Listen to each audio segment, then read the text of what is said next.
आपके कैरियर में आपने और कौन से वाटर कंजर्वेशन के प्रोजेक्ट्स किए हैं? मैंने काफ़ी लंबे समय तक टाटा मोटर्स के साथ काम किया। सो वहाँ पे सस्टेनेबिलिटी के बारे में वो लोग बहुत कॉन्शियस, टाटा ग्रुप बहुत कॉन्शियस रहता है। तो आपके हिसाब से एक रिचार्जिंग वेल में लगभग कितना पानी रिचार्ज होता है ईयरली? करीब 2 लाख मीटर क्यूब पानी के आसपास। CII इंडस्ट्री को लेके काफ़ी सारे कॉन्सेप्ट, अवार्ड, सर्टिफिकेशन के प्रोग्राम्स लाती है। जो कम्युनिटीज़ है और इंडिविजुअल्स है वो किस तरह से हमारा यह मिशन है उसमें कंट्रीब्यूट कर सकता है? बुक से बाहर जाके भी स्टूडेंट्स को सिखाया जाना चाहिए कि आप आधा लीटर, 1 लीटर पानी कैसे दिन में बचा सकते हो।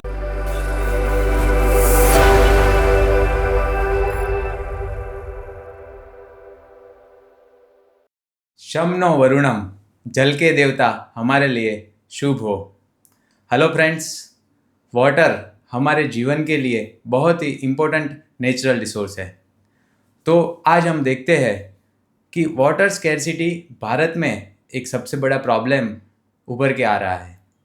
और यह प्रॉब्लम सिर्फ रूरल एरियाज़ में ही नहीं है, यह प्रॉब्लम आप देखोगे तो सिटीज़ में भी हो रहा है। जैसे अभी थोड़े टाइम पहले ही बेंगलोर में वाटर स्कैर्सिटी का प्रॉब्लम क्रिएट हुआ था। तो यह प्रॉब्लम क्यों क्रिएट हो रहा है? क्योंकि हर साल पॉपुलेशन बढ़ रही है, हर साल इंडस्ट्रियलाइजेशन बढ़ रहा है, उसकी वजह से वाटर का कंजम्पशन बढ़ रहा है। बट जो वाटर के रिसोर्सेज है वो उसमें कुछ इंक्रीमेंट नहीं हो रहा है, उसकी कंसिस्टेंसी को कोई नहीं देख रहा है। जो भी रिसोर्सेज है हमारे पास वो पॉल्यूट हो रहा है, या तो जो ग्राउंड वाटर है वो उसका लेवल है वो नीचे जा रहा है। तो ground water depletion, surface water का पॉल्यूशन हमारे लिए एक प्रॉब्लम बना हुआ है और उसकी वजह से वाटर स्कैर्सिटी का प्रॉब्लम क्रिएट हुआ है। आज यह वाटर वॉरियर चैनल जो हमने शुरू किया है, इनका मिशन है कि भारत में कोई भी नदी में एक बूंद भी अनट्रीटेड वेस्ट वाटर डिस्चार्ज नहीं होगा। इस मिशन को पूरा करने के लिए हम वाटर वॉरियर चैनल पर ऐसे लोगों के साथ बात करेंगे जिन्होंने अपनी लाइफ को वाटर कंजर्वेशन और वेस्ट वाटर ट्रीटमेंट के लिए डेडिकेट किया है और अपना पूरा जीवन वाटर रिसोर्सेज को बचाने के लिए दिया है। आज ऐसे ही एक हीरो, एक रियल हीरो जो हमारे साथ है, उनका नाम है विरल शाह।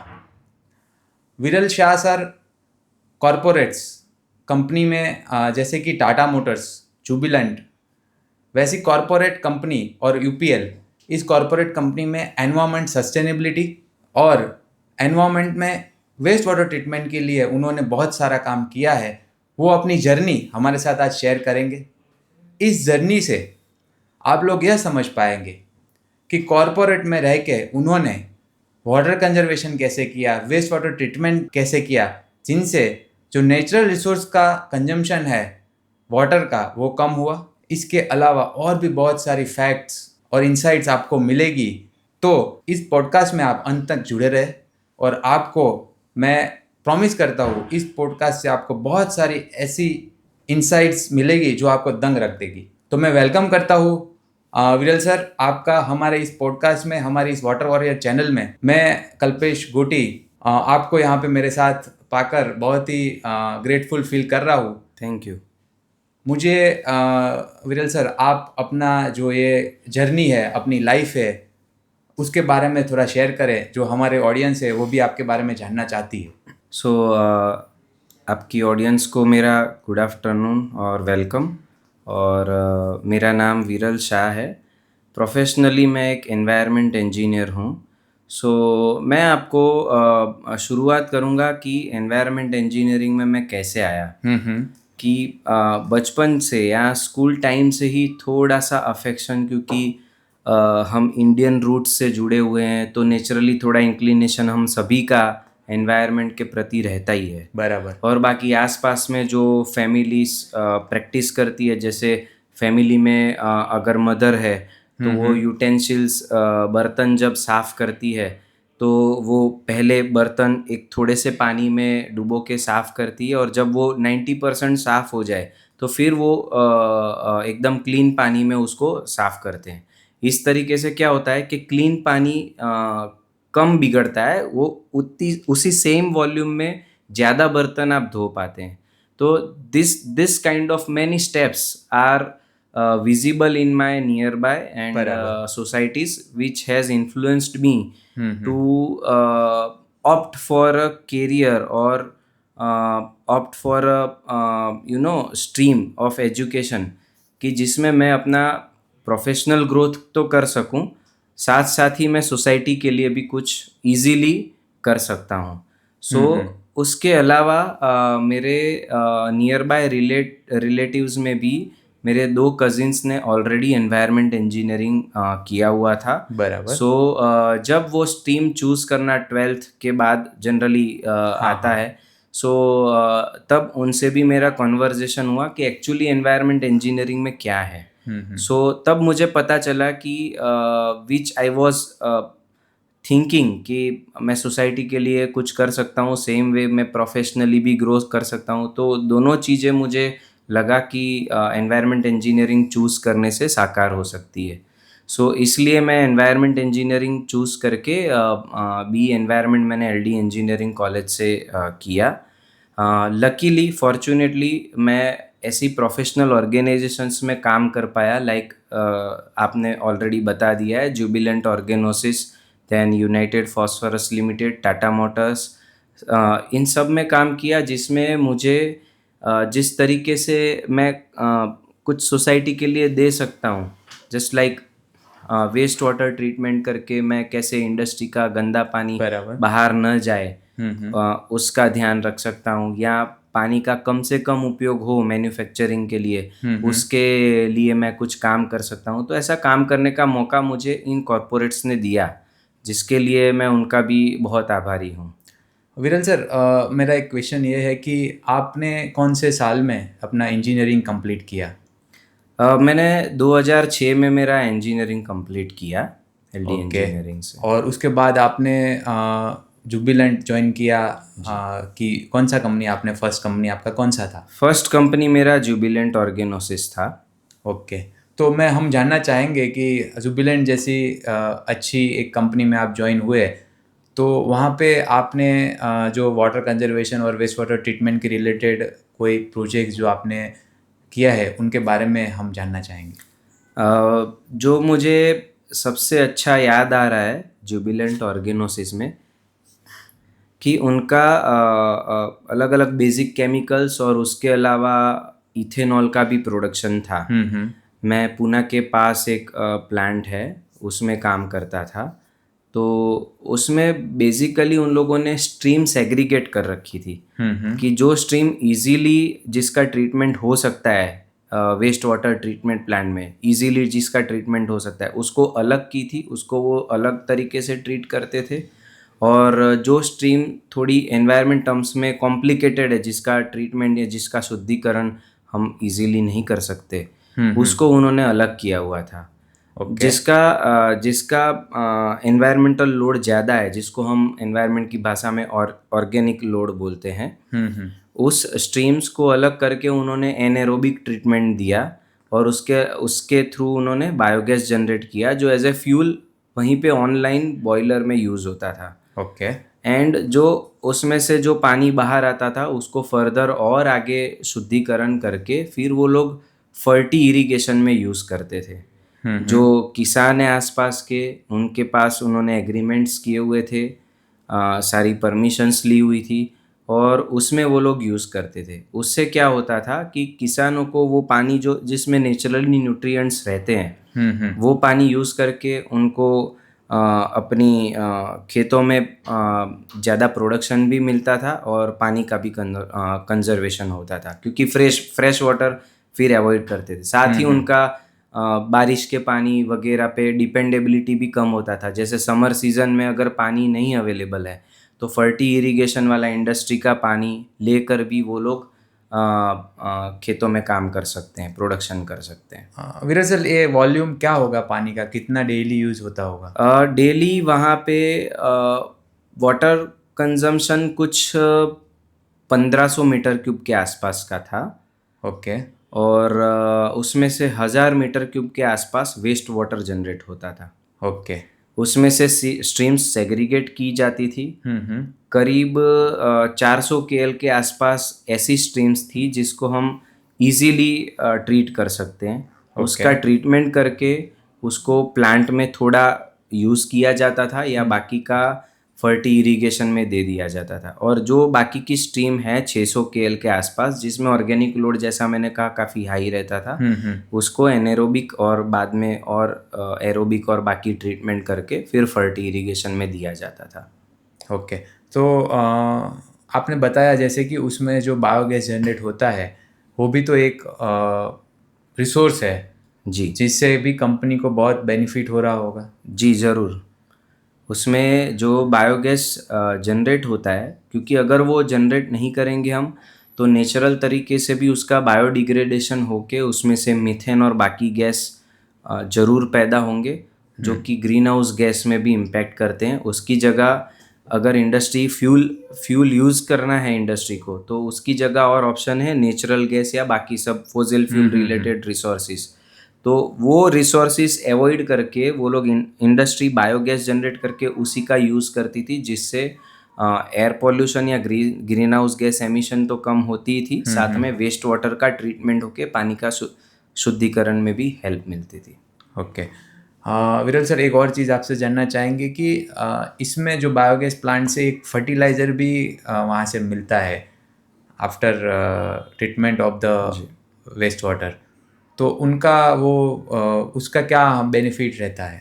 उसमें इंडस्ट्री में खास करके जो बेसिक केमिकल्स बनाती हैं, अगर हम पेस्टिसाइड और बाकी सब कॉम्प्लेक्स केमिकल्स को छोड़ दे, डाई स्टफ वो सबको, तो जो बेसिक केमिकल्स बनाती है वो इंडस्ट्री का वेस्ट वाटर में नेचुरली न्यूट्रिएंट्स रहते हैं। तो जब आप उसको किसी ट्रीटमेंट गवर्नमेंट के नॉर्म्स के हिसाब से ट्रीटमेंट करके जब खेत वगैरह में डालते हैं, तो क्योंकि नेचुरली वो सॉइल में न्यूट्रिएंट्स को एस्टैब्लिश करते हैं, सॉइल का प्रोडक्टिविटी बढ़ता है, जिससे किसानों को फ़ायदा होता है। ओके। तो आपने बहुत अच्छी बात हमसे शेयर की कि किस तरह से एक वेस्ट वाटर को वेस्ट ना समझ के एक रिसोर्स के रूप में देखा जाए और उसको हम उसमें से कैसे वैल्यू क्रिएट कर सकते हैं। जी, एक्चुअली हमें वेस्ट की ये सारे कॉरपोरेट्स में यही परिभाषा समझाई गई है कि वेस्ट इज़ अनटैप्ड रिसोर्स और the resource which is at wrong place. अगर आप वेस्ट में अगर एस है बीच में, उसको डॉलर का सिंबल कर दे, तो इट इज़ स्ट्रीम जिसका आप वैल्यू एडिशन करेंगे तो बिजनेस को भी बेनिफिट होगा और सोसाइटी को भी होगा। So it is a kind of untapped resource और resource which is at wrong place. Okay. तो वेस्ट टू वेल्थ क्रिएट कर सकते हैं जी, आप जो जिस तरह से बता रहे हैं। हम आपसे और जानना चाहेंगे आपके दूसरी जो भी ऑर्गेनाइजेशंस है उसमें आपने जो भी प्रोजेक्ट्स किए हैं regarding water conservation, waste water treatment. अगर मैं मतलब after Jubilant I have work for United Phosphorus Limited, तो उसमें क्योंकि वो पेस्टिसाइड्स और बाकी काफ़ी कॉम्प्लेक्स केमिकल्स बनाती है, सो उसका वेस्ट वाटर ट्रीटमेंट काफ़ी टफ होता है। तो उसमें मेरा मेन रोल था कि कैसे वेस्ट वाटर स्ट्रीम को इजीली ट्रीटमेंट करे वैसा बनाए। मतलब अगर एनवायरनमेंट की भाषा में कहूँ तो उसमें रिफ्रैक्टरी सीओडीज ज़्यादा रहती है, जिसका ट्रीटमेंट करना मुश्किल होता है। बैक्टीरिया उसको as a resource, as a food utilise easily नहीं कर पाते। तो उस केस में मैं काफ़ी मतलब ग्रेटफुल हूँ कि यूपीएल ने मुझे चांस दिया central leather research institute Chennai में जाने का, जहाँ पे डॉक्टर गणेशन की एक पेटेंटेड टेक्नोलॉजी थी, फेंटोन बेस्ड एक्टिवेटेड कार्बन, जिसको शॉर्ट में फैको ट्रीटमेंट बोलते हैं। सो उसके ऊपर काम करने का, वो सीखने का मुझे मौका दिया, जिसको यूपीएल में हमने इम्प्लीमेंट किया। उससे क्या होता है कि फेंटोन प्रोसेस, जो कि मोर देन 100 ईयर पुरानी केमिकल प्रोसेस है, जिसमें हाइड्रोजन पेरोक्साइड मेनली यूज़ होता है, उसमें फेरिक क्लोराइड डाल के उसको एक्टिवेटेड कार्बन के साथ में रख के वेस्ट वाटर को ट्रीट करने से कम मात्रा में हाइड्रोजन पेरोक्साइड भी यूज़ करके हम रिफ्रैक्टरी सीओडी के मॉलिक्यूल्स को तोड़ के उसको इजीली बायोडिग्रेडेबल बना सकते हैं। सो मतलब जो कॉम्प्लेक्स मॉलिक्यूल्स है जिसको बैक्टीरिया यूटिलाइज नहीं कर पाते हैं वो अब बैक्टीरिया के यूटिलाइज करने के लायक बन जाता है। तो आपकी जो बायोलॉजिकल ट्रीटमेंट है वो उसकी एफिशिएंसी ज़्यादा बढ़ जाती है। बराबर।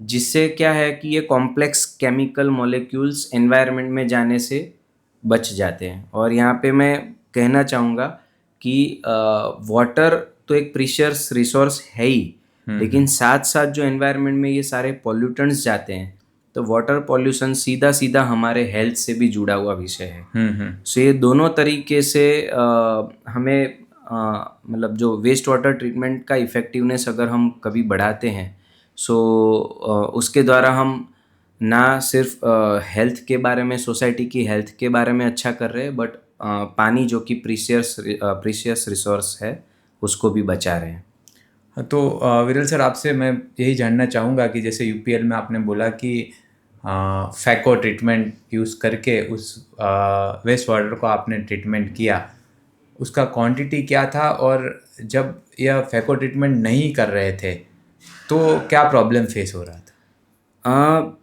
फैको ट्रीटमेंट लाने से पहले हम जितने भी केमिकल वेस्ट वाटर स्ट्रीम्स थी उसको ईटीपी में ट्रीट करते थे, उसका एफिशिएंसी हमें सही नहीं मिलता था। तो हमारे आउटलेट में जब हमने एक मात्रा तय की है उससे ऊपर नॉर्म्स जाते थे तो उस केस में वो आउटलेट का वाल्व स्टॉप होना या फिर उसका अलार्म जनरेट होना वो सब होता रहता था। तो उसका रूट कॉज में हमें पता चला कि कुछ 4-5 स्ट्रीम्स केमिकल की ऐसी है कि जिसको इजीली बायोडिग्रेडेबल नहीं किया जा सकता और उसी की वजह से प्रॉब्लम आता है। बराबर। फिर फुल टाइम जॉब मैंने इस पे फोकस किया कि लैब में वो स्ट्रीम का पायलट स्टडी करूं कि कौन सी सिचुएशन में अलग अलग डिजोल्व ऑक्सीजन लेवल पे या अलग अलग केमिकल से ट्रीटमेंट करके किस में कौन से परम्यूटेशन कॉम्बिनेशन से वो स्ट्रीम्स ज़्यादा अच्छे तरीके से डिग्रेड हो सकती है। क्या हम डीओ लेवल इंक्रीज करके कर सकते हैं, क्या हम एक स्ट्रीम को दूसरे स्ट्रीम में मिला के नेचुरली उसका पीएच न्यूट्रलाइज करके फिर ट्रीटमेंट कर सकते हैं क्या हम कोएगुलेंट फ्लोक्युलेंट से कर सकते हैं क्या। तो ये सारे जो डेडिकेटेड ग्लासवेयर्स, एजिटेटर्स, जितने हमारे एरेशन टैंक की कैपेसिटी थी उसका स्टेप डाउन एक कैपेसिटी हमने लैब में क्रिएट करके रखा था और उसी पे पूरे एक्सपेरिमेंट्स चलते थे और उस पे भी उसके स्ट्रीम के ट्रायल्स चलते थे। तो आउट ऑफ सारी स्ट्रीम्स जो कि करीब close to 1200 metre cube per day थी, उसमें से हमने 120 से 150 मीटर क्यूब ऐसी स्ट्रीम्स निकाली जो हमारे लिए प्रॉब्लमेटिक है और उसी के लिए फेंटोन बेस्ड ये फैको ट्रीटमेंट किया गया। ओके। तो आपने जैसे बताया कि आपने लेबोरेटरी में एक एफ्लुएंट ट्रीटमेंट प्लान बनाया एज अ पायलट स्केल और उनसे आप आइडेंटिफाई कर पाए कि कौन कौन सी स्ट्रीम ऐसी है जिसको अलग से ट्रीटमेंट देने की ज़रूरत है और जो हमारे लिए प्रॉब्लम क्रिएटर है, और उनकी वजह से आपका ये प्रॉब्लम, आपने पर्टिकुलर एक फैको ट्रीटमेंट चूज़ किया और उनसे आपका प्रॉब्लम सॉल्व हुआ। जी। तो मतलब यह चीज़ बहुत ही इम्पोर्टेंट है कि आपका जो वेस्ट वाटर का कैरेक्टरिस्टिक क्या है, हम क्या ट्रीटमेंट दे रहे हैं, वो दोनों में सिंक्रोनाइजेशन रहना बहुत ज़रूरी है, जैसा आपकी बातों से मुझे समझ आ रहा है। ओके। आपने बताया कि रोज़ का लगभग 1200 metre cube per day waste water आप जनरेट करते हैं, तो आफ्टर ट्रीटमेंट उनका मतलब कोई रीयूज़ हो रहा था या गार्डनिंग में जा रहा था, कैसे उनका है? नहीं, वहाँ पे क्योंकि जनरली वापी में सीईटीपी है, गुजरात में गुजरात सीईटीपी इंफ्रास्ट्रक्चर में नंबर 1 है इंडिया में। मुझे जहाँ तक याद है आज की डेट में करीब 120 के आसपास सीईटीपीस पूरे अगर इंडिया में है तो उसमें से greater than 30, if I am not wrong 34 सीईटीपीस सिर्फ गुजरात में है। बराबर। सो वापी में भी वही होता था कि जो सीईटीपी के इनलेट नॉर्म्स हैं उतने हम अचीव करते थे और फिर उसको फर्दर ट्रीटमेंट के लिए सीईटीपी में भेजते थे। ओके। विरल भाई, आपकी जो अभी जो इंसाइट्स है वो हमारे लिए बहुत ही यूज़फुल है। अभी हम आपसे और जानना चाहेंगे कि आपके करियर में आपने और कौन से वाटर कंजर्वेशन के प्रोजेक्ट्स किए हैं। मैंने काफ़ी लंबे समय तक टाटा मोटर्स के साथ काम किया, और टाटा ग्रुप के बारे में जैसे सब लोग जानते हैं कि they also believes in giving society more than what we are taking from the society. So यही उनकी फिलोसॉफी सालों से रही है। सो वहाँ पे सस्टेनेबिलिटी के बारे में वो लोग बहुत कॉन्शियस, टाटा ग्रुप बहुत कॉन्शियस रहता है। तो वहाँ पे क्योंकि मैंने करीब 12-13 साल काम किया, उसमें मुझे काफ़ी प्रोजेक्ट्स करने को मिले। एक दो जो मुझे इमीडिएटली याद आ रहे हैं कि एक तो हमारा काम मेजर चल रहा था वाटर न्यूट्रलिटी पे, ओके। अगर पानी की बात करें तो, जिसमें अल्टीमेटली आप जितना पानी की इंडस्ट्री के लिए यूज़ कर रहे हो उतना ही पानी आपको नेचर को वापस देना है। उसका एक फ्रेमवर्क, अलग अलग फ्रेमवर्क है। जो ज़्यादा पॉपुलर है वो CII का फ्रेमवर्क है, वाटर न्यूट्रलिटी का। सो उसके ऊपर हम लोग काम कर रहे थे, जिसमें 3 फ्रंट पे काम हो रहा था। एक तो मैं मेरे मैन्युफैक्चरिंग में कैसे पानी का कंजम्पशन कम करूं, जिसके लिए इंजीनियरिंग कंट्रोल्स या इंजीनियरिंग सॉल्यूशंस पे, मतलब प्रोसेस एफिशिएंसी पे हम लोग ध्यान देते थे। कैसे कूलिंग टावर का साइकिल ऑफ कंसंट्रेशन बढ़ाया जाए, ब्लो डाउन कम किया जाए, कैसे अंडरग्राउंड पाइपलाइंस में लीकेजेस हैं तो आइडेंटिफाई करके रेक्टिफाई किया जाए। कैसे हम लोग, सबसे पहला स्टेप मैं बताना चाहूँगा, कोई भी अगर आप ऐसा लॉन्ग टर्म टारगेट लेते हैं तो उसमें सबसे पहला ज़रूरी स्टेप होता है measurement, because what can not be measured can not be controlled. So हमारा सबसे पहला टारगेट था कि हम कैसे पानी का कंजम्पशन एरिया वाइज या इवन इक्विपमेंट लेवल पे मेजर करें। हमारे वाटर गजलर्स, जो बड़े बड़े इक्विपमेंट हैं जो काफ़ी पानी कंज्यूम करते हैं, जैसे AHUs है, एयर सप्लाई यूनिट्स हैं, ASUs, वो है, कूलिंग टावर्स हैं, ये सारे पानी का कंजम्पशन जनरली सभी इंडस्ट्री में ज़्यादा करते हैं। बराबर। तो हमने उस लेवल पे मीटर्स लगाए, और वो मीटर्स इलेक्ट्रोमैग्नेटिक टाइप के तो थे ही, वो कम्युनिकेबल थे, मतलब उसको IoT फिलोसॉफी के ऊपर काम करते हुए हमने एक सर्वर से जोड़ा जिसमें एनालिटिकल सॉफ्टवेयर भी था, जो हर 15 मिनट में वो डेटा कैप्चर करके उसका एनालाइज करके एक डेली रिपोर्ट जनरेट करता था, जिससे हमें पता चलता था कि जैसे फॉर एग्जांपल नाइट शिफ्ट में कंजम्पशन ज़्यादा हो रहा है लेकिन प्रोडक्शन कम है, तो वी कैन इजीली आइडेंटिफाई, और software can easily give us trigger कि दिस इज़ नॉट राइट। मतलब software helps us in catching our attention कि बराबर। ये पॉसिबिलिटीज़ है जहाँ पे आप काम कर सकते हो। तो उसके ऊपर से हमें KPIs डिराइव करना इजी हो गया, कौन से एरियाज पे फोकस करना है वो डिराइव इजीली हम लोग कर पाए।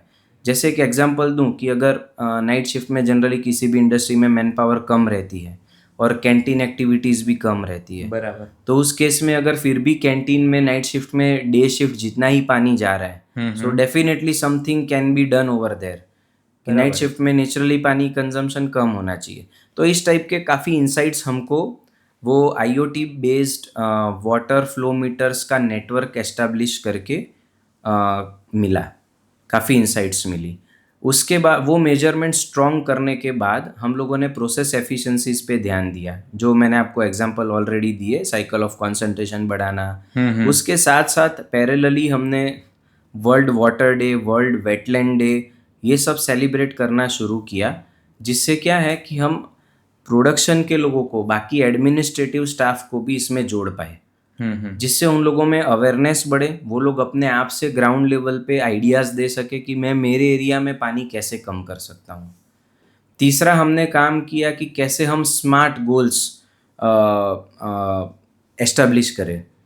अगर मैं आपको 2 एग्जांपल दूं, कि जनरली इंडस्ट्री ये करती है कि हम एक साल में लेट से 50,000 मीटर क्यूब पानी यूज़ करते हैं, इस साल हम टारगेट लेते हैं उसमें से 5,000 मीटर क्यूब कम करेंगे।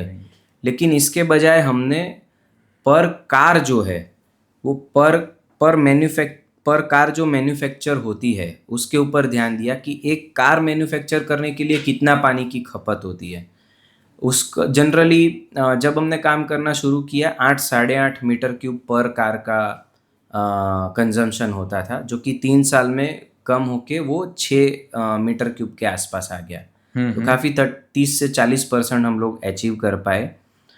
इसके अलावा और एक स्मार्ट गोल का एग्जांपल दूं कि जैसे कैंटीन एरिया का मैंने आपको एग्जांपल दिया, तो हमने कैंटीन के लिए, क्योंकि वहाँ का स्टाफ भी मोटिवेट रहे या एंगेज रहे, उसको पर कार में उसका कंट्रीब्यूशन ज़्यादा नहीं है, बराबर। लेकिन फिर भी वो अपने एरिया में कैसे मॉनिटर कर सकता है कि whether I am on right track और नॉट।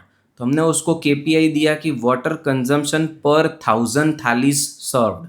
ओके।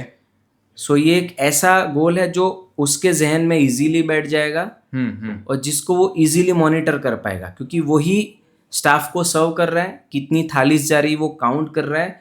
तो it is easy for him to को relate water consumption for the number of thalis being served. Viral sir, आपने अभी जो बात बताई ना, वो मतलब बहुत ही इम्पोर्टेंट है हमारी इंडस्ट्री में कि आपने बोला कि हम एक पास्ट फिगर से एक नया गोल डिसाइड कर लेते हैं, बट उसके अराउंड में और क्या क्या चीज़ें चेंज हो रही है उसको कंसिडर नहीं करते हैं। तो हमने तो 5000 जो भी हमने 5% का रिडक्शन किया था वो तो अचीव कर लिया है, बट रियल में हमने कुछ एनवायरनमेंट को सेव किया है कि नहीं, वो आपने जैसे बताया जो केपीआई, मेरे ख्याल से केपीआई का मतलब होता है कि परफॉर्मेंस इंडिकेटर। ओके। आपने जैसे बताया कि आप 8 साढ़े 8 मीटर क्यूब पर कार जो यूज़ कर रहे थे उसको रिड्यूस करके 6 मीटर क्यूब पर कार को आपने अचीव किया जी। तो आप हमें बताएंगे कि ये नंबर ऑफ कार्स कितनी बनती थी साल में या पर डे में? जैसे करीब ऑन एन एवरेज देखा जाए तो करीब 300 कार पर डे बनती थी। ओके। और साल भर में क्लोज टू 1 लाख के आसपास कार 1 लाख बनती के थी। आसपास। तो अगर साल भर की हम बात करें तो लगभग 8 लाख लीटर पर ईयर आपका Yes, वाटर कंजम्पशन जी। हो रहा था। जी। वो आपने रिड्यूस कर दिया करीब next 6 lakh 6 metre lakh cube के आसपास। 6 lakh metre cube per year हाँ, तो 2 लाख मीटर क्यूब हमने करीब सेव किया। लगभग 25% आपने जी। सेव किया।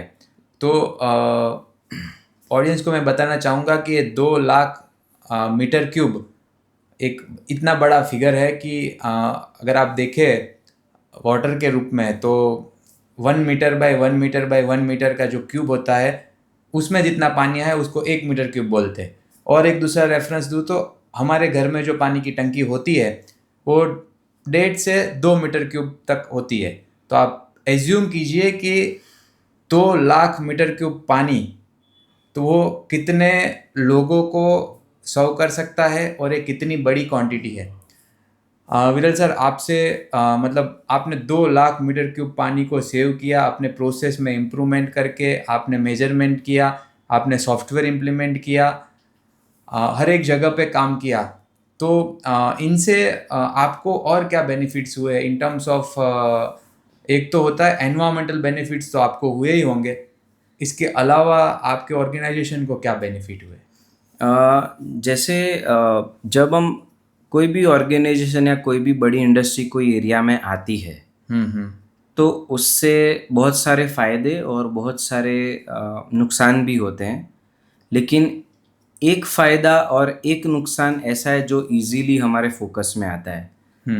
जैसे आसपास के लोगों को नौकरी मिलना, उनका कम्युनिटी डेवलपमेंट होना, ये एक बहुत बड़ा फ़ायदा है जब कोई Yes. इंडस्ट्री आती है तो। लेकिन उसके साथ में लोगों का ऐसा माइंडसेट कि ये इंडस्ट्री आई है तो ये हमारा रिसोर्स शेयर करेगी। बराबर। हमें जितना पानी कैनाल से मिल रहा है या तालाब से मिल रहा है उसमें अब ये भी भागीदार है।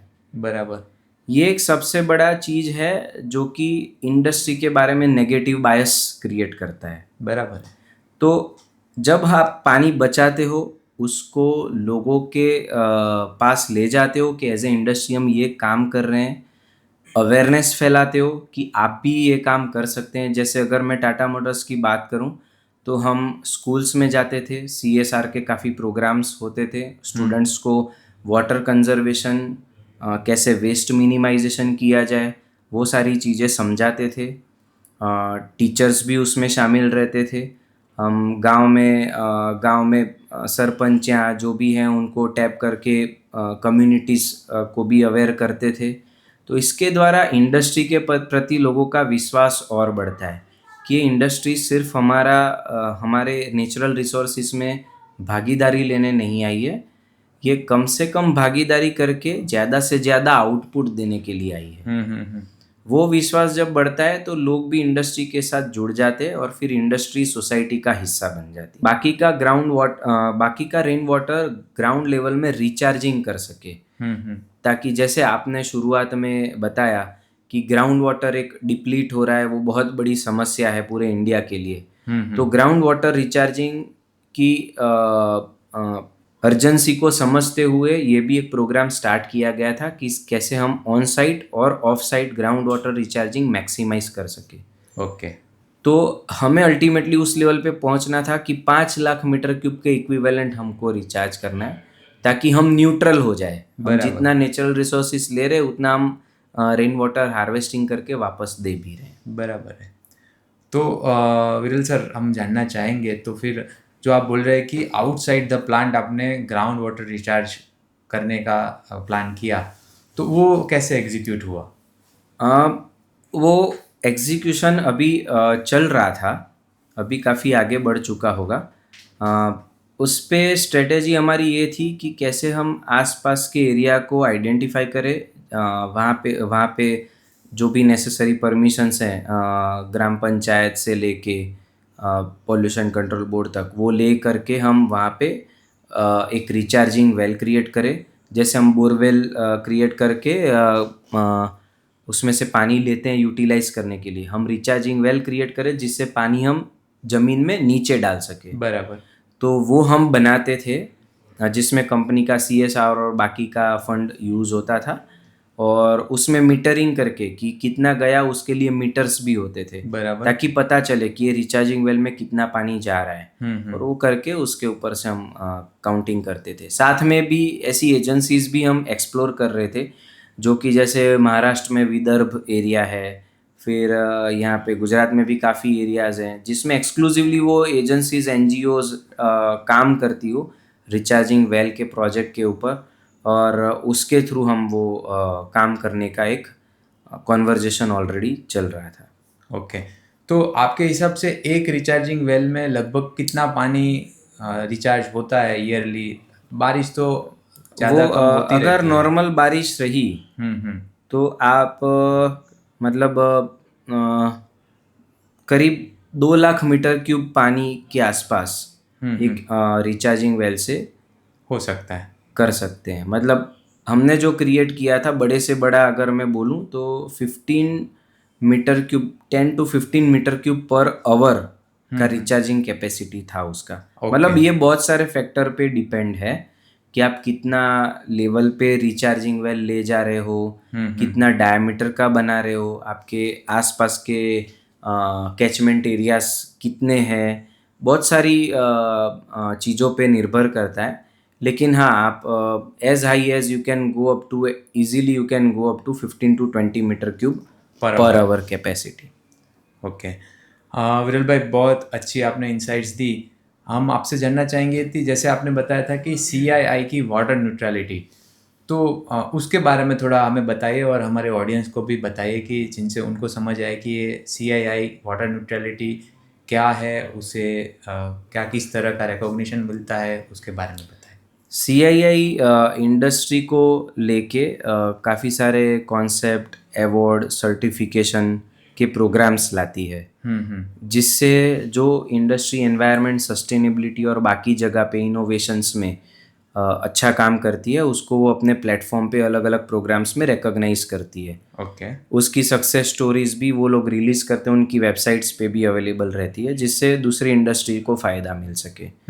उसमें से 2 फ्रेमवर्क है, एक तो CII ग्रीन को अवार्ड, ओके, जिसमें अलग अलग उसमें 10 पिलर्स रहते हैं। वाटर कंजर्वेशन उसमें से एक पिलर है, बाकी ग्रीन हाउस गैस एमिशन है, लाइफ साइकिल असेसमेंट है, प्रोडक्ट का, फिर प्रोडक्ट स्टीवर्डशिप है, मतलब आपकी प्रोडक्ट कितनी एनवायरनमेंट फ्रेंडली या कितनी एक्सेलेंट है। Let's say Okay. अगर कार है हम्म। तो कार कितनी फ्यूल एफिशिएंट है, या फिर कार कितनी बॉडी वाइज या वेट वाइज कितनी रिसाइक्लेबल है, ये सारे एस्पेक्ट्स आते हैं। ओके। उसके अलावा फिर आपका एनर्जी एफिशिएंसी पे क्या काम हो रहा है, आपका सप्लाई चेन कैसे ग्रीन है, ओके। मतलब आप सप्लाई चेन में ट्रक्स यूज़ कर रहे हैं या ट्रेन्स यूज़ कर रहे हैं, क्या यूज़ कर रहे हैं, क्योंकि सबके एमिशंस अलग अलग होते हैं। बराबर। तो एक काफ़ी इलेबरेटिव फ्रेमवर्क है CII ग्रीन को, और उसमें बकायदा असेसमेंट, काफ़ी रिच एक्सपीरियंस वाले एसेसर्स आते हैं, और वो इंडस्ट्री को इवेल्युएट करके मार्किंग करते हैं, उसका रिपोर्ट, डिटेल रिपोर्ट देते हैं, और फिर इंडस्ट्री को रिकॉग्निशन देते हैं कि वो ब्रॉन्ज लेवल पे हैं, सिल्वर पे हैं, गोल्ड पे हैं या प्लेटिनम पे हैं। प्लेटिनम बीइंग हाईएस्ट, बट अभी शायद उन लोगों ने फ्रेमवर्क में प्लेटिनम प्लस भी जोड़ा है। ओके। जो प्लेटिनम रेटेड है ऑलरेडी, वो प्लेटिनम प्लस के लिए ऑप्ट कर सकते हैं। ओके। हाँ विरल सर, आपसे यह जानना चाहेंगे कि ये जो सर्टिफिकेशन है उसको कोई भी एक कंपनी करना चाहे तो क्या किस तरह से अप्रोच कर सकते हैं इसको? CII वेबसाइट पे ऑलरेडी उसका रजिस्ट्रेशन फॉर्मेलिटीज़ वगैरह है, या आप CII के काफ़ी सारे चैप्टर्स है, जैसे Ahmedabad is one of the CII chapter. Let's say regional regional group, Ahmedabad chapter means Ahmedabad का रीजनल ग्रुप। तो आप कोई भी आपके near by Ahmedabad chapter, Baroda chapter, या लेट्स से पुणे चैप्टर, आप किसी को भी कांटेक्ट करके उसमें रजिस्ट्रेशन करवा सकते हैं। फिर रजिस्ट्रेशन की जो फीस है वो पे करेंगे तो आपको पूरा framework along with questionnaire, marking के बेसिस, वो सारे दिए जाएंगे। उसके साथ ही आपका जो CFT होगा, क्रॉस फंक्शनल टीम, ओके। ये फ्रेमवर्क में आपको क्रॉस फंक्शनल टीम बनानी पड़ेगी, क्योंकि एक या दो आदमी का काम नहीं है ये। इसमें जैसे मैंने बोला कि इंडस्ट्री के काफ़ी सारे एम्प्लॉयज़ को आपको जोड़ना पड़ेगा, बराबर। तो उसको अवेयरनेस देना वो भी CII की टीम करती है। उसके साथ उनका गाइडेंस रहता है कि आप कैसे ये सारे क्वेश्चंस, असेसमेंट क्वेश्चंस को एड्रेस कर सकते हैं। आपके जो बेस्ट प्रैक्टिसेस है उसको आप किस तरीके से अच्छे से डेमोन्स्ट्रेट कर सकते हैं असेसमेंट में, वो सारा हैंड होल्डिंग करके वो लोग आपको गाइड करते हैं। और उसके बाद फाइनल असेसमेंट के लिए वो लोग एसेसर सिलेक्ट करते हैं, और वही एसेसर्स इंडस्ट्री में आते हैं, ग्राउंड लेवल पे राउंड लेते हैं। आपकी जो भी डिटेल्स उनको ऑलरेडी प्रोवाइड की गई है, जिसको वो स्टडी करके आते हैं, ओके। उसके ऊपर क्रॉस क्वेश्चनिंग करके उसका फैक्चुअल असेसमेंट करते हैं। उसमें अगर कोई इम्प्रूवमेंट स्कोप है, क्योंकि वो लोग काफ़ी इंडस्ट्री का करते हैं, उनको खुद को भी बहुत रिच एक्सपीरियंस होता है, तो उसके ऊपर आपको प्रोग्रेसिव रिपोर्ट भी देते हैं। ओके। लेट्स से अगर वाटर कंजर्वेशन की बात करूँ तो पूरा फ्रेमवर्क 1000 मार्क का रहता है, उसमें वाटर कंजर्वेशन में 100 मार्क्स रहते हैं। बराबर। तो अगर 100 में से लेट्स से आपको 50 मिले इंडस्ट्री को, तो 50 क्यों मिले उसका उनका रीजनिंग होगा, आगे क्या क्या काम कर सकते हैं जिससे ये एनहांस हो, उसका इनपुट भी होगा, ओके। जिसके ऊपर इंडस्ट्री काम करके और दोबारा ट्राई कर सकती है। हाँ विरल सर, तो आपने इतना डिटेल में हमें CII ग्रीन को सर्टिफिकेट के बारे में बताया। एक थोड़ा सा बीच में और बताना चाहूँगा, ग्रीन को तो एक बहुत ब्रॉड पर्सपेक्टिव में, ओके। हम ओरिजिनली जो बात कर रहे थे वाटर न्यूट्रलिटी का फ्रेमवर्क, वो भी उनका सेपरेट है। ओके। उसमें जितने भी डेटा है आपके कि हम हमारे वाटर सोर्सेस क्या क्या हैं, कंजम्पशन के ट्रेंड्स क्या हैं, और हम वापस रिचार्जिंग करके नेट हमारा वाटर न्यूट्रलिटी रेशियो कितना है, उसका भी फ्रेमवर्क अलग से है, उसका भी सर्टिफिकेशन करा सकते हैं, ओके। जिसमें सिर्फ और सिर्फ वाटर रिलेटेड एस्पेक्ट्स ही आएंगे। वेस्ट वाटर कितना आप रिसाइकल कर रहे हो, वो सारी चीज़ें ही उसमें आएगी। उसमें उनका ये रहता है कि अगर आप जितना पानी यूज़ कर रहे हो उससे 120% पानी, मतलब more than 20% more than you are consuming, okay. अगर आप रिटर्न बैक टू नेचर करते हो through rain water harvesting, okay. तो फिर आपको वाटर न्यूट्रलिटी का सर्टिफिकेशन दिया जाता है। सो वाटर न्यूट्रलिटी रेशियो जो मैं बोल रहा हूँ, जो कि रेशियो है आप कितना पानी नेचर को वापस दे रहे हो डिवाइड बाय आप कितना पानी कंज्यूम कर रहे हो, बराबर। That should be 1.2। ओके, तो मतलब आपका कहना ये है कि हम जितना पानी नेचर को वापस करते हैं वो जो हम कंज्यूम करते हैं उससे ज़्यादा होना चाहिए। जी बिल्कुल। और यह हम मतलब आप एक दो एग्जांपल्स देंगे कि किस तरह से ये पॉसिबल हो सकता है?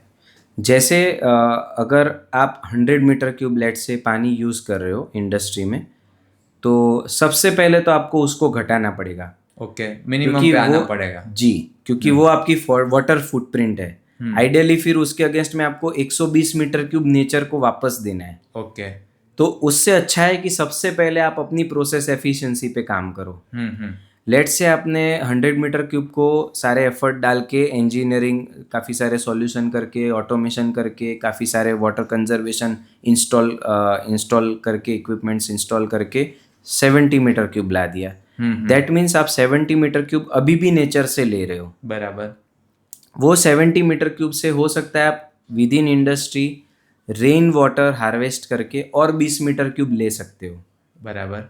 तो आपका अब नेचर से आपका पानी का कंजम्पशन तो अभी भी 70 मीटर क्यूब है, लेकिन वो बाइफरकेट हो गया। उसमें से 20 मीटर क्यूब आप बारिश का पानी इकट्ठा करके यूज कर रहे हो और नेचर से सिर्फ 50 मीटर क्यूब ले रहे हो। जब मैं बराबर। नेचर बोल रहा हूँ तो एक्सक्लूडिंग रेन वाटर। ओके। सो अब वो 50 मीटर क्यूब जो कि आपका अल्टीमेट फुटप्रिंट है नेचर से पानी लेने का, उसको आपको न्यूट्रलाइज करना पड़ेगा। तो 120% के हिसाब से 60 मीटर क्यूब पानी आपको वाटर कंजर्वेशन करके या आपको पॉन्ड्स में वापस देना पड़ेगा आउटसाइड योर प्रीमाइसिस, ओके। या पॉन्ड का डिसिल्टेशन करके। जैसे अगर एक गांव में एक पॉन्ड है तो साल दर साल उसमें सेडिमेंटेशन बढ़ता जाता है, उसकी डेप्थ कम होती जाती है। बराबर। तो आप उसका डिसिल्टेशन करके उसका डेप्थ बढ़ा के उसका वाटर कैपेसिटी बढ़ा सकते हो, या फिर उसके आसपास में रिचार्जिंग वेल करके उसका मीटरिंग करके आप 60 मीटर क्यूब पानी ग्राउंड वाटर रिचार्जिंग में डाल सकते हो।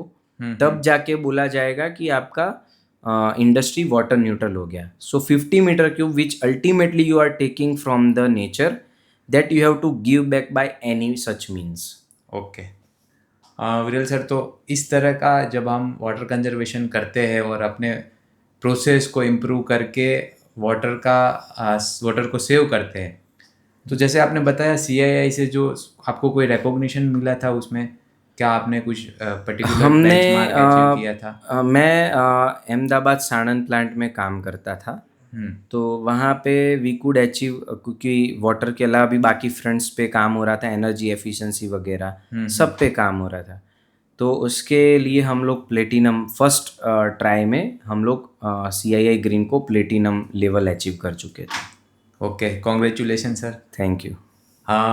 जैसे आप बताए कि प्लेटिनम लेवल आपने फर्स्ट ट्राई में ही अचीव कर लिया था, तो जनरली बाकी इंडस्ट्री में जब लोग ये इम्प्लीमेंट करते हैं तो उनको कौन सा सर्टिफिकेट जनरली मिलता है? अगर मैं टाटा मोटर्स के बाकी प्लांट की बात करूं तो फर्स्ट अटेम्प्ट में gold level was the maximum जो कि प्लांट्स अचीव कर पाए थे। Okay. और अगर मैं 4 व्हीलर्स की बात करूं तो जहां तक मेरी जानकारी है फर्स्ट अटेम्प्ट में प्लेटिनम अचीव सिर्फ साणंद प्लांट ने किया था। Okay. एंड देयर कुछ और ऑटोमोबाइल्स कंपनीज थी जिसने प्लेटिनम अवार्ड अचीव किया था बाद में। ओके। काफ़ी सारी कंपनीज प्लेटिनम लेवल अचीव करती है, ऐसा नहीं है कि टाटा मोटर्स या साणंद प्लांट अकेला है। टाटा मोटर्स के बाकी प्लांट ने भी अचीव किया है, but it was in second attempt. Okay. तो लेकिन उसके लिए काफ़ी एफर्ट्स करने पड़ते हैं, बहुत सारा पार्टिसिपेशन होता है, बहुत सारे एफर्ट्स होते हैं, बहुत लोग इन्वॉल्व होते हैं। कम से कम इसमें अगर फर्स्ट टाइम कोई इंडस्ट्री ऑप्ट करती है, कम से कम जो CFT है उसको 9 महीने से 12 महीने काम करना पड़ेगा कम से कम, तब जाके वो लेवल पे वो लोग गोल्ड लेवल पे एटलीस्ट आ पाएंगे। लेकिन उसके साथ ही बैकग्राउंड में काफ़ी सालों के एफर्ट्स उतने ही किए हुए जरूरी होते हैं। विरल सर, आपने CFT बोला, आप हमारे ऑडियंस को बताएंगे कि CFT क्या मतलब उसका? CFT होता है cross functional team. Cross functional team मतलब इंडस्ट्री में काफ़ी सारे फंक्शंस या काफ़ी सारे अलग अलग डिपार्टमेंट होते हैं। Production, human resource, environment, safety. तो प्रोडक्शन में भी काफ़ी सारे डिपार्टमेंट होते हैं, इंजीनियरिंग, मेंटेनेंस। तो ये सब लोगों की अपनी अपनी एक्सपर्टीज़ होती है। ऐसा नहीं है कि एनवायरनमेंट इंजीनियर चाहे तो एनवायरनमेंट रिलेटेड कुछ भी अचीव कर सकता है, उसको भी एक्सपर्ट्स की ज़रूरत पड़ती है। जैसे मेंटेनेंस वाले बंदे हैं तो उनको पता है कि कैसे मेंटेनेंस इफेक्टिवली किया जाए जिससे एनर्जी की खपत कम हो, कैसे कूलिंग टावर्स को एफिशिएंट बनाया जाए जिससे ब्लो डाउन या इवेपरेशन लॉसेस कम हो। तो ये प्रोडक्शन को पता है कि कैसे हम पानी का कंजर्वेशन कर सकते हैं ताकि कम पानी में ज़्यादा मैन्युफैक्चरिंग हो। तो ये सारे लोगों को चूज़ करके एक अलग से टीम बनाना जिसमें ये सारे डिपार्टमेंट्स इन्वॉल्व है और एज ए टीम काम करके एक्शन प्लान बना के काम करते हैं, उसको उस टीम को CFT बोलते हैं, क्रॉस फंक्शनल टीम। हाँ विरल सर, आपने बहुत अच्छी तरह से एक्सप्लेन किया। मैं अभी आपसे ये पूछना चाहूँगा कि अगर कोई मैनेजर, एनवायरनमेंट मैनेजर अगर इस प्रोसेस को फॉलो करना चाहता है तो ऑर्गेनाइजेशन में उसका क्या अप्रोच होना चाहिए? किस तरह से उनको ऑर्गेनाइजेशन मैनेजमेंट, उसके टॉप मैनेजमेंट, उसके बारे में किस तरह से वो ये एग्जीक्यूट कर सकते हैं? मेरा अपना पर्सनल मानना ये है कि एनवायरनमेंट एंड सस्टेनेबिलिटी, या अगर हम उसमें भी वाटर कंजर्वेशन की बात करें तो ये एक टॉप डाउन अप्रोच होना चाहिए। मतलब टॉप से ड्रिवन होना चाहिए। अगर ऑर्गेनाइजेशन की बिलीफ है, जैसे काफ़ी सारे ग्रुप्स इंडिया में बिलीव करते हैं सस्टेनेबिलिटी में, कोर बिलीव करते हैं। One of such group is Tata of course. So उसमें पहले तो टॉप मैनेजमेंट को सेंसिटाइज करना पड़ेगा, क्योंकि ज़्यादातर फोकस बिजनेस में रहता है। तो हम इस तरीके से उसको सस्टेनेबिलिटी रिलेटेड कॉन्सेप्ट्स या वाटर कंजर्वेशन रिलेटेड कॉन्सेप्ट्स को इस तरीके से मैनेजमेंट को समझाने रहते हैं कि जिससे उससे जुड़े business benefits and D risking.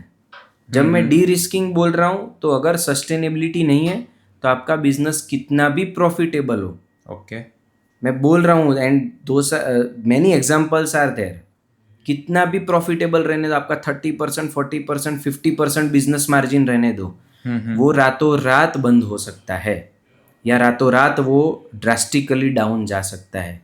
Okay. आप मैगी का एग्जाम्पल ले लीजिए, आप पोस्को का एग्जाम्पल ले लीजिए, आप वेदांता को जो साउथ इंडिया में प्रॉब्लम्स हुए कॉपर प्लांट को लेके, उसका एग्जाम्पल ले लीजिए। बहुत सारे एग्जाम्पल्स है जिसमें कम्युनिटी को साथ में ना लेने की वजह से या एनवायरनमेंट एंड सस्टेनेबिलिटी का ध्यान ना रखने की वजह से रातों रात वो इंडस्ट्रीज़ को चैलेंजेस फेस करनी पड़ रही है। सो उसमें सबसे पहले टॉप मैनेजमेंट को सेंसिटाइज करना ज़रूरी है कि this is important from business perspective and business D risking perspective. अगर आप पानी का सेविंग करते हैं तो आपको GIDC या जिसको भी पैसा देना पड़ता है वो कम हो जाता है, वो बिल कम हो जाता है, तो आपका वैसे भी बिजनेस बेनिफिट है जहाँ आपके एक्सपेंसेस कम हो रहे हैं। बराबर। उसके अलावा अगर वाटर स्कैरसिटी होती है, लेट्स से अगर पानी ज़्यादा बारिश ज़्यादा नहीं गिरी किसी साल, तो क्योंकि आपकी इंडस्ट्री का वाटर कंजर्वेशन ऑलरेडी किया है आपने, वाटर कंजम्पशन ऑलरेडी कम किया है, कम पानी में भी अगर गवर्नमेंट सप्लाई में कटौती करती है आपका प्रोडक्शन सस्टेन रहेगा। बराबर है। जबकि आपके कॉम्पिटिटर्स अगर वो बात का ध्यान नहीं रखेंगे, उनको रातों रात चैलेंज फेस करनी पड़ेगी। बराबर। ये चीज़ें होती है। अगर कम्युनिटी ने एजिटेट किया कि नहीं, industry sharing our water but first priority should be agriculture and society, तो गवर्नमेंट उस प्रेशर में सप्लाई कट भी कर सकती है। ऐसे केस में जो इंडस्ट्री का वाटर कंजम्पशन कम है वो इजीली सस्टेन कर पाएगी, वही सरवाइव कर पाएगी ऐसे Yes. क्रिटिकल सिचुएशंस में। यस। उसके अलावा एक तो है टॉप मैनेजमेंट को सेंसिटाइज करना।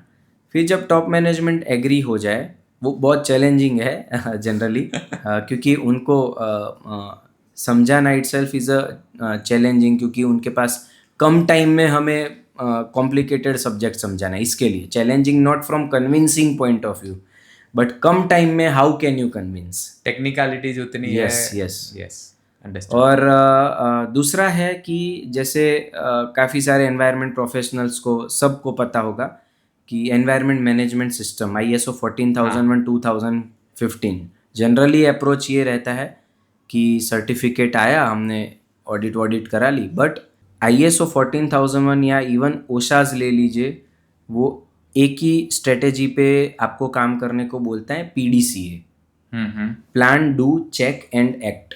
ओके।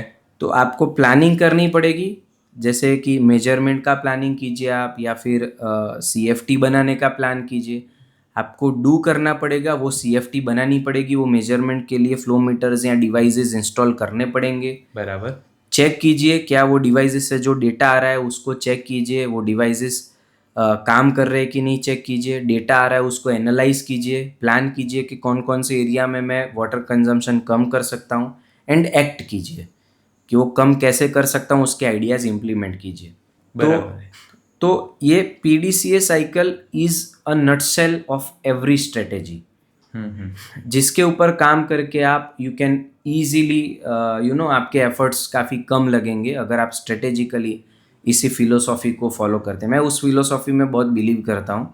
कोई भी अगर लॉन्ग टर्म जर्नी है, कोई गोल ऐसा है कि जो लॉन्ग टर्म है और आपको एज ए जर्नी उसको अचीव करने के लिए जर्नी स्टार्ट करनी है, तो PDCA is simple and most effective strategy.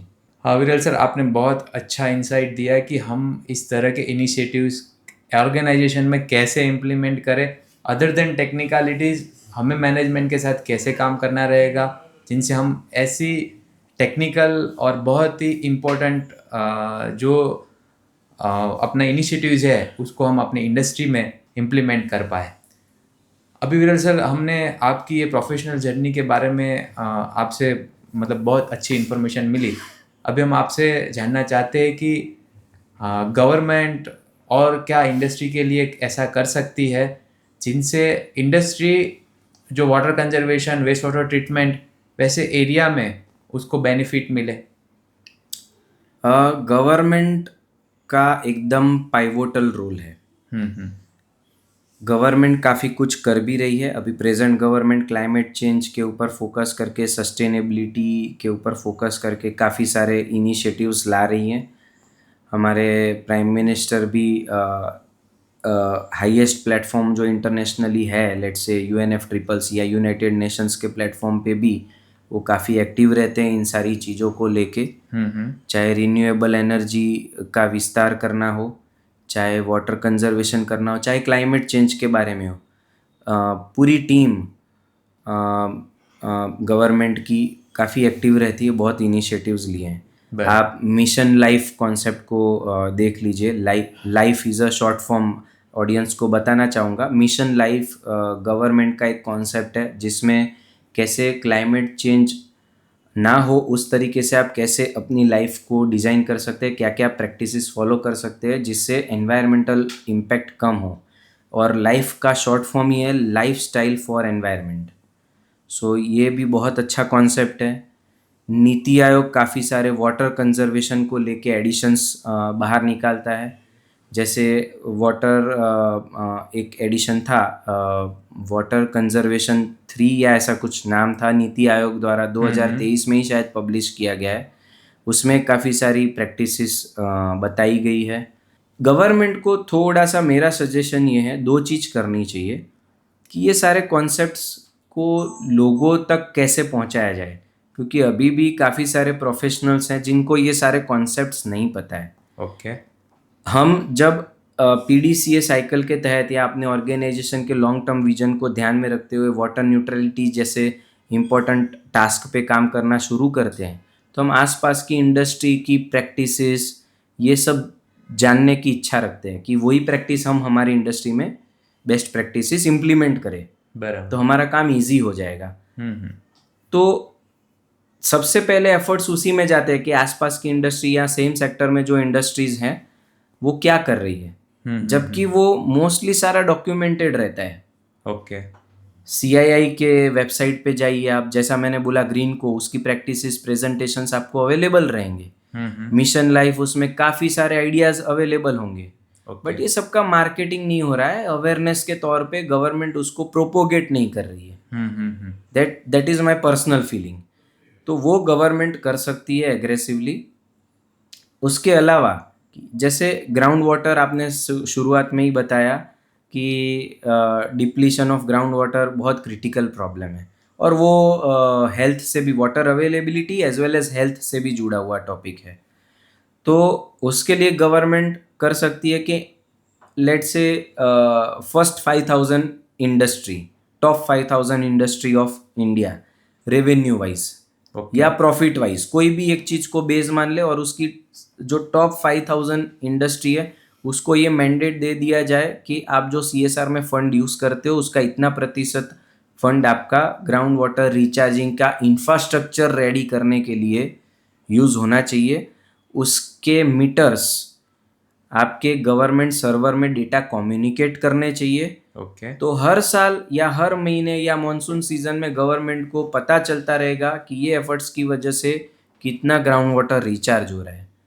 अगर जो मैंने आपको पहले भी बताया कि लेट से कंजर्वेटिव फिगर लेते हैं, 10 मीटर क्यूब पर आवर का रिचार्जिंग वेल का कैपेसिटी आप लगा रहे हो, और 2 महीना ही बारिश होती है. बराबर. 2 महीना में भी एक्चुअल बारिश अगर लेट से 15 से 20 दिन ही होती है, जिसको हम थोड़ा इंटेंस रेन बोलते हैं. ओके. तो भी एक रिचार्जिंग वेल से आप आराम से 40 से 50 हजार मीटर क्यूब पानी ग्राउंड वाटर हार्वेस्टिंग में डाल सकते हो. बराबर. अगर 5,000 इंडस्ट्रियल यूनिट्स ये काम करते हैं, और ऑन एन एवरेज एक इंडस्ट्री 5 रिचार्जिंग वेल लगाती है. एक रिचार्जिंग वेल अगर आप ज़्यादा कैपेसिटी का लगाते हैं तो मेरे ख्याल से 10 लाख के आसपास खर्चा आता होगा. ओके. तो अगर 25,000 रिचार्जिंग वेल लग गए और उसमें हर एक में 50,000 मीटर क्यूब पानी जा रहा है, ओके. तो यू कैन जस्ट इमेजिन कि कितना होगा. कैलकुलेट करना पड़ेगा. मेरे ख्याल से तो इतनी बड़ी फिगर हो जाएगी, बहुत बड़ी फिगर हो जाएगी जो हम अभी कैलकुलेट नहीं कर पा रहे हैं. मतलब हाँ, वो इतनी बड़ी फिगर है, कैलकुलेटर लेना पड़ेगा. हाँ, कैलकुलेटर लेके करना पड़ेगा. तो एक जस्ट छोटा सा इनिशिएटिव अगर गवर्नमेंट लेती है कि जो ऑलरेडी उनको इंडस्ट्री को कॉम्प्लाई करना ही है, CSR करना ही है, तो उनमें से एक छोटा सा पोर्शन ग्राउंड वाटर रिचार्ज के लिए किया जाए कंपल्शन, तो हमारा जो वाटर स्केर्सिटी और ग्राउंड वाटर का जो प्रॉब्लम है वो काफ़ी हद तक सॉल्व हो सकता है without any major you can say कि कोई ऐसा एडिशनल फंड या ऐसा नहीं चाहिए. तो ये आपने बहुत ही अच्छी बात बताई है जो लोगों को अवेयर करेगी और कभी ना कभी गवर्नमेंट को भी अवेयर करेगी इसके बारे में. इसके साथ ही एक और है कि जैसे ग्राउंड वाटर रिचार्जिंग क्यों कम हो गया, क्योंकि अर्बनाइजेशन, सिटीज़ का एक्सपांशन होने लगा. ओके. तो काफ़ी सारे जो अनपेव्ड एरियाज़ हैं, जो नॉर्मल ज़मीन है जिसके द्वारा ग्राउंड वाटर में रेन वाटर एब्सॉर्ब होता है, वो ज़मीनें कम होती गई. उसकी वजह से और फॉरेस्ट कवर भी कम होता गया. ओके. ये दोनों one of the major factor है, मैं समझता हूँ, कि जिसकी वजह से ग्राउंड वाटर रिचार्जिंग कम हो रहा है. ओके. तो उस केस में ये हेल्प करेगा. Apart from that government can identify patches through out India. Let's say 1,000 acres का एक पैच हो. कैसे पैचेस आइडेंटिफाई कर सकती है कि जहाँ पे वो डेंस फॉरेस्ट डेवलप करे, जिससे ग्राउंड वाटर रिचार्जिंग नेचुरली ही बढ़ेगी. ओके. साथ साथ ही क्योंकि फॉरेस्ट है, काफ़ी सारे मल्टीपल बेनिफिट्स हैं. आप उसमें जो प्रोडक्ट्स होगी वो कम्युनिटी उसको अर्निंग सोर्स के तौर पे यूज़ कर सकती है. उससे क्लाइमेट चेंज भी होगा, ग्रीन हाउस गैस इम्पैक्ट कम होगा. बहुत सारे उससे ecological flora and fauna develop होगी. जो एनिमल्स की इको चेन है वो भी डेवलप होगी. काफ़ी सारे बेनिफिट्स हैं. और ये पैचेस मैं समझता हूँ इस तरीके से आइडेंटिफाई करने चाहिए कि जो एरिया में इंटेंस रेन की वजह से ज़्यादा फ्लडिंग आता हो, ओके, वैसे एरिया भी चूज़ किए जा सकते हैं. या फिर जो एरिया में कम बारिश से डेंस फॉरेस्ट डेवलप किए जा सकते हैं, वैसी स्पीसीज नेचुरली डेवलप हो रही है, वैसे पैचेस भी कर सकते हैं। काफ़ी सारे वो Okay. थोड़ा स्टडी का विषय है, जो गवर्नमेंट के पास एक्सपर्ट्स अवेलेबल है वो कर सकती है। बट ऐसे पैचेस आइडेंटिफाई करके कुछ टारगेट लेके करे तो वो भी एक बहुत बड़ा बेनिफिट होगा। बहुत अच्छा इंसाइट्स आपसे मिला। मैं अभी आपसे ये पूछना चाहूँगा कि जो यंग इंजीनियर्स है, जो यंग प्रोफेशनल्स है, जो एनवायरमेंटल इंजीनियरिंग फील्ड में काम कर रहे हैं, उनके लिए आप क्या मैसेज देना चाहेंगे? यंग इंजीनियर्स को मेरा एक ही मैसेज है कि एनवायरनमेंट एंड सस्टेनेबिलिटी एक आपका सेल्फ मोटिवेशन से जुड़ा हुआ सब्जेक्ट है। आप अर्निंग तो करोगे ही, आप प्रोफेशनली आगे तो बढ़ोगे ही, लेकिन उसके साथ साथ अगर आप अच्छा काम करते हो तो आपको एक इंटरनली अच्छा लगेगा कि मैंने कुछ I have done something for the communities. So इसके ऊपर आप खुले दिल से सोचिए। आप सीआईआई के रिसोर्सेज पढ़िए, आप गवर्नमेंट के रिसोर्सेज पढ़िए, आप इंडस्ट्रियल प्रोफेशनल से इंटरेक्ट करिए, और जो आपकी होलिस्टिक अप्रोच आपके मन में तैयार होती है उसके ऊपर बिल्कुल दिल खोल के काम करिए, क्योंकि ये इंटरनल सेटिस्फेक्शन का विषय है। प्रोफेशनल से जुड़ा हुआ तो है ही, लेकिन साथ साथ में। थैंक यू विरल सर, आपने बहुत अच्छे इंसाइट्स दिए हमें। मैं आपका बहुत बहुत धन्यवाद करता हूँ, आप हमारे साथ जुड़े। और मैं मेरी ऑडियंस को कहना चाहूँगा कि जैसे विरल सर ने अभी बताया कि इंडस्ट्री में किस तरह से हम वाटर कंजर्वेशन के स्टेप्स लेके वाटर को बचा सकते हैं, वेस्ट वाटर ट्रीटमेंट किस तरह से इम्प्रूव करके हम हमारी रिवर्स और जो हमारा वाटर रिसोर्स है उसको बचा सकते हैं। तो यह सिर्फ ऐसा हम ना समझे कि गवर्नमेंट का काम है, यह हर एक इंडिविजुअल का काम है, और हम हर एक को जिम्मेदारी लेनी होगी हमारे वाटर रिसोर्स और हमारे फ्यूचर के लिए। तो आप हमारे साथ जुड़े रहिए, और आगे के एपिसोड में हम और ऐसे एक्सपर्ट से बात करेंगे जिनसे आपको इंसाइटफुल बहुत सारे स्टेप्स और एक्शन प्लान मिलते रहेंगे। तो तब तक टेक केयर, थैंक यू, और conserve the water, save the water. Thank you.